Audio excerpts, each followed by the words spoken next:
আলাইকুম। আমি এখন তৈরি করতেছি গৃহস্থ বাড়ির কলের পিঠা, যেটা শুকনো ছিল। পানিতে আধা ঘন্টা 1 ঘন্টা ভিজায় রাখলে এটা অনেক সফট হয়ে যায়। তারপর রস তৈরি করে এই পিঠাগুলোই রসের ভিতর দিলে পরে কিছুক্ষণ রান্না করলে আরো সফট হয়ে যায়। একটু পরে রান্না করার পরে ঢেলে ছড়ানো পাত্রে এটা ঢেলে দিতে হয়, তাহলে সেমাইগুলো সুন্দর হয়ে থাকে। আমাদের রস তৈরি করে নিচ্ছে আগেই, এইভাবে ঠিক রসের ভিতরে পিঠাগুলো এইভাবে আমি আগে অনেকগুলো দিয়েছিলাম। আপনাদের বিস্তারিত দেখানোর জন্য আমি আবার ভিডিওটা ধারণ করলাম। তো এইভাবে কিছুক্ষণ রান্না করলে এটা হয়ে যাবে। বেশি সময় রান্না করা লাগবে না, বেশি সময় রান্না করলে আবার গলে যায়। তো হালকা একটু শক্ত থাকলে ওইটা আবার রেখে দেওয়ার পর, রেস্টের পর ওইটা সফট হয়ে যায় 100%। আর এই পিঠাটা রান্না করে পাতিলে রেখে দেবেন না ভুলেও, ছড়ানো পাত্রে রাখতে হবে, তাহলে সেমাইগুলো আলাদা আলাদা বোঝা যাবে। আর এটা যেহেতু খেজুরির গুড়, এলাচ গুঁড়া এবং নারিকেল দিয়ে তৈরি, অসম্ভব মজা লাগবে। আপনারা যারা কখনো খাননি অবশ্যই ট্রাই করে দেখবেন, ইনশাল্লাহ অনেক তৃপ্তি পাবেন। তো এভাবে হলে পরে আমি এটা ঢেলে ছড়ানো পাত্রে ঢেলে নিব। এই 2-4 মিনিট রান্না করলাম এই গরম রসের ভিতরে, হয়ে গেছে। এর চেয়ে বেশি করা লাগবে না, করলে পরে ওটা কি গলে যাবে, তখন ওটা খেতে মজা লাগবে না। আর এইভাবে ছড়ানো পাত্র ঢেলে রাখলে সুন্দর একটা মাখা মাখা একটা ভাব হবে, সেমাইগুলো দেখা যাবে, ঝরঝরে দেখা যাবে। আর বিভিন্ন উপাদানের কারণে এটা তো খেতে অসম্ভব মজা লাগবে। আর এটা রসটা তৈরি করেছি আমি সম্পূর্ণ দুধের।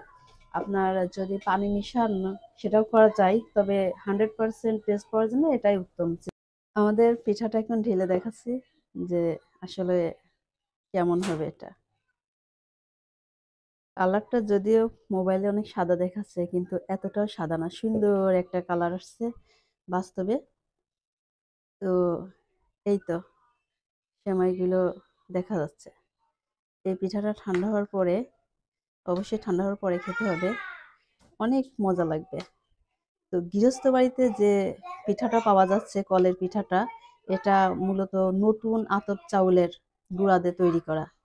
আর অনেক মা বোন আছে যে আটা দিয়ে, রুলার ময়দা দিয়ে কলের পিঠা তৈরি করে খান।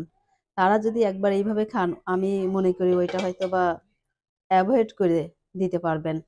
কারণ ওই চাউলটা বা ওই সিস্টেমটা পাওয়া যায় না বলেই মানুষ এই রুলার আটা দিয়ে এই পিঠাটা তৈরি করে খায়।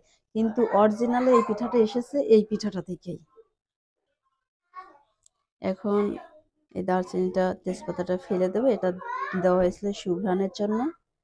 তো আমি একটু খেয়ে টেস্ট করে দেখবো আসলে কেমন হয়েছে। যদিও এখন অনেক গরম, এটা খাওয়া ঠিক হবে না।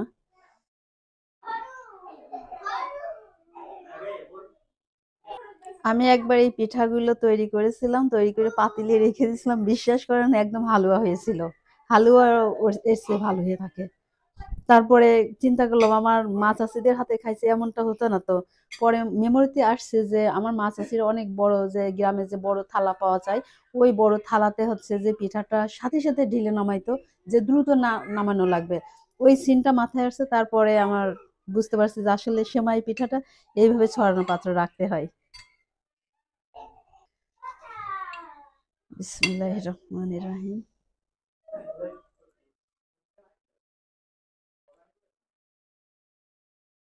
কি বলবো, বিশ্বাস করবেন কিনা জানি না, আলহামদুলিল্লাহ অনেক টেস্ট, অনেক টেস্ট।